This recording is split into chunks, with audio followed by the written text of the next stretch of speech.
Good afternoon, guys. So in this sessions, we can start with question number 27. Okay.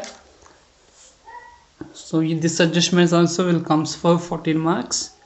Now, so they're asking us to calculate data's turnover ratio, data's velocity, creditors turnover ratio, creditors velocity, stock turnover ratios. Okay. Now, first one is data's velocity. Sorry, data's turnover ratio. So data's turnover ratio formula is credit sales divided by average datas. So we have average datas like they have given 40 plus 50 opening datas plus closing datas divided by 2. You will get average datas. Okay, so change this date. So they are given 31st 12 2017. It is not 31st 12 2017, it is 31st 12 2016. Now, so we can find average datas, but we don't know credit sales. Okay, so datas means sales related, so we need to find sales, but they have given some informations regarding sales. Okay, with the help of that you need to find out your credit sales. Okay, now, so for that you need to prepare like on datas account. Okay, like memorandum datas account, whatever you can call. Okay, now on the debit side you can transfer your opening balance.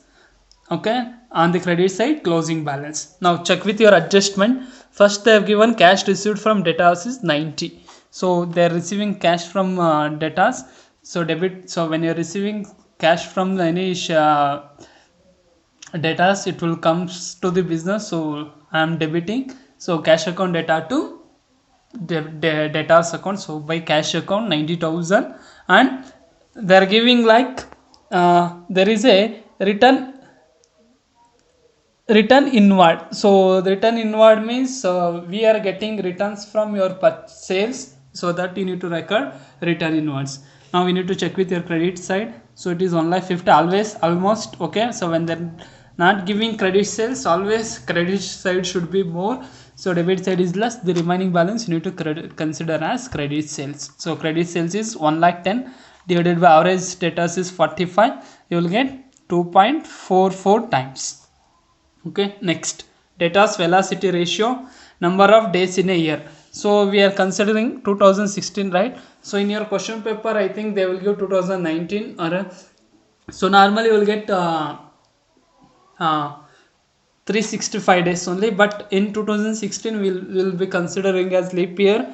And if they are giving 2019-20 also, you need to consider as leap year, because in 1920 means in February you're finding 29 days. So that time also if they're giving 2019 only 365, if they're giving 2019-20 366 days. So you need to remember this. So number of days in a year 366 divided by data's turnover ratio is 2.44, you will get 150 days. Okay, in the same way you need to find out for creditors. Okay, so in the same way you need to prepare memorandum creditors account, you need to do. Okay, here return inward, here return outward, here cash received, here cash payment. So your credit side you need to consider as credit purchases. Okay, that is creditor.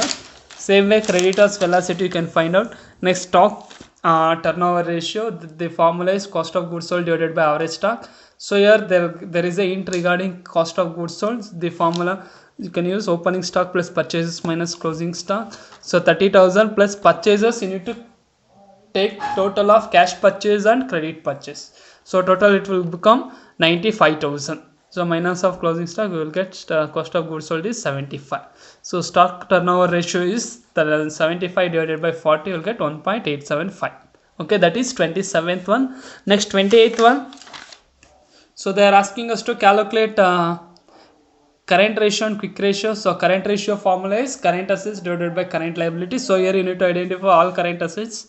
Okay, they have given goodwill and land and building, exclude that, add all the current assets. Okay, divided by current liabilities. So in this current liabilities, you should not consider your debentures, except debentures, consider all the liabilities. So divided by current assets divided by current liabilities, you will get current ratio.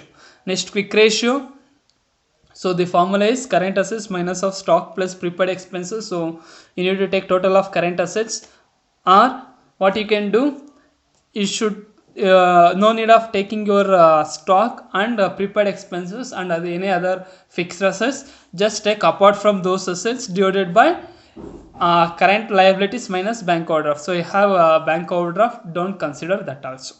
If you're considering, take total current liabilities and deduct bank overdraft. You can do in both the ways. First way is you can add all the items except stock, prepaid expenses and fixed assets, and you can add all the current liabilities except bank overdraft debtors, or you can take total of current assets which you have calculated in current ratio, deduct stock and prepaid expenses, and take total of current liabilities, deduct bank overdraft. Okay, next 29th one. Okay, so in these questions, so easiest one. So first one they're asking us to calculate stock turnover ratio, but we don't know cost of goods sold. So you need to apply logic here. Cost of goods sold equals sales minus net profit. So remember this formula. So they have given sales 4 lakh minus of net profit 1 lakh. They have given in the question. So you can check average stock is 2 lakh. So how I am taking 2 lakh? So here they have given just stock. So when they're giving just stock, you need to assume, or not only stock, if they're giving just debtors, so you need to consider that as average debtors. Okay. So that is 2 lakh. So I'm considering. So 3 lakh divided by 2 lakh, you will get 1.5 times. Next, debtors turnover ratio, credit sales divided by average debtors. So they have given sales and they have given credit sales 3 lakh. Average debtors, they have given just debtors of 1 lakh 50. You need to consider as 1 lakh 50.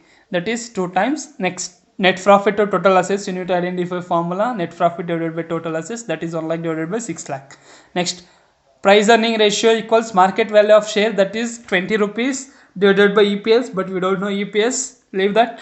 First you need to identify EPS. EPS equals profit after tax and dividend divided by number of equity shares, that is net profit is 1 lakh divided, if they're giving tax you need to deduct, divided by number of equity shares. So how to identify? So they have given 20,000 equity shares, so you can divide by 20,000, you will get 5.